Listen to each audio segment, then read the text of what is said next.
1984, por George Orwell, parte 22. Su objetivo verdadero y no declarado era quitarle todo, placer al acto sexual.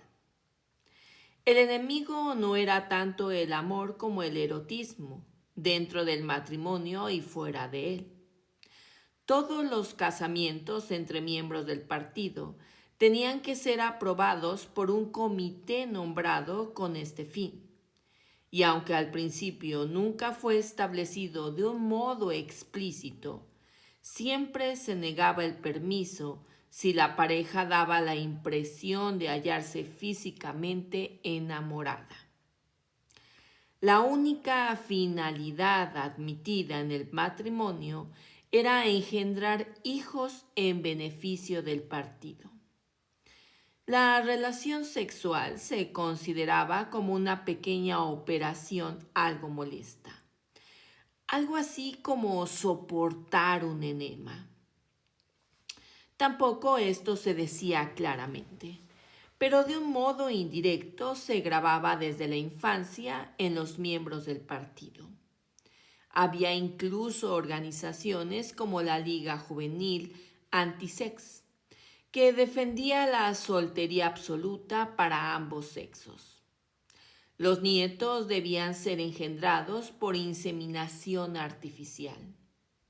Semart, como se mencionaba y se llamaba en neolengua, y educados en instituciones públicas. Winston sabía que esta exageración no se defendía en serio, pero que estaba de acuerdo con la ideología general del partido. Este trataba de matar el instinto sexual, o si no podía suprimirlo del todo, por lo menos deformarlo y mancharlo. No sabía Winston por qué se seguía esta táctica, pero parecía natural que fuera así. Y en cuanto a las mujeres, los esfuerzos del partido lograban pleno éxito. Volvió a pensar en Catherine. Debía de hacer 9 o 10 años, casi 11, que se habían separado. Era curioso que se acordara tan poco de ella. Olvidaba durante días enteros que habían estado casados. Solo permanecieron juntos unos 15 meses. El partido no permitía el divorcio, pero fomentaba las separaciones cuando no había hijos. Catherine era rubia, alta, muy derecha y de movimientos majestuosos. Tenía una cara audaz, aquilina, que podría haber pasado por noble antes de descubrir que no había nada tras aquellas facciones. Al principio de su vida de casados, aunque quizá fuera solo que Winston la conocía más íntimamente que a las demás personas, llegó a la conclusión de que su mujer era la persona más estúpida, vulgar y vacía que había conocido hasta entonces. No latía en su cabeza ni un solo pensamiento que no fuera un eslogan. Se tragaba cualquier imbecilidad que el partido le ofreciera. Winston la llamaba en su interior la banda sonora humana. Sin embargo, podía haberla soportado de no haber sido por una cosa, el sexo. Tan pronto como la rozaba, parecía tocada por un resorte y se endurecía. Abrazarla era como abrazar una imagen con juntas de nudera. Y lo que era todavía más extraño, incluso cuando ella lo apretaba contra sí misma, él tenía la sensación de que al mismo tiempo lo rechazaba con todas sus fuerzas. La rigidez de sus músculos ayudaban a dar esta impresión. Se quedaba ahí echada, con los ojos cerrados, sin resistir ni cooperar, pero como sometible. Era de lo más vergonzoso y a la larga horrible. Pero incluso así habría podido soportar vivir con ella si hubiera decidido quedarse célibes. Pero curiosamente fue Catherine quien rehusó. Debían, dijo, producir un niño si podían. Así que la comedia seguía representándose una vez por semana regularmente, mientras no fuese imposible. Ella incluso se lo recordaba por la mañana, como algo que había que hacer esa noche y que no debía olvidarse. Tenían dos expresiones para ello. Una era hacer un bebé y la otra nuestro deber al partido. Sí, había utilizado esa frase. Pronto empezó a tener una sensación de positivo temor cuando llegaba el día. Pero por suerte no apareció ningún niño y finalmente ya estuvo de acuerdo en dejar de probar. Y poco después se separaron. Winston suspiró inaudiblemente. Volvió a coger la pluma y escribió.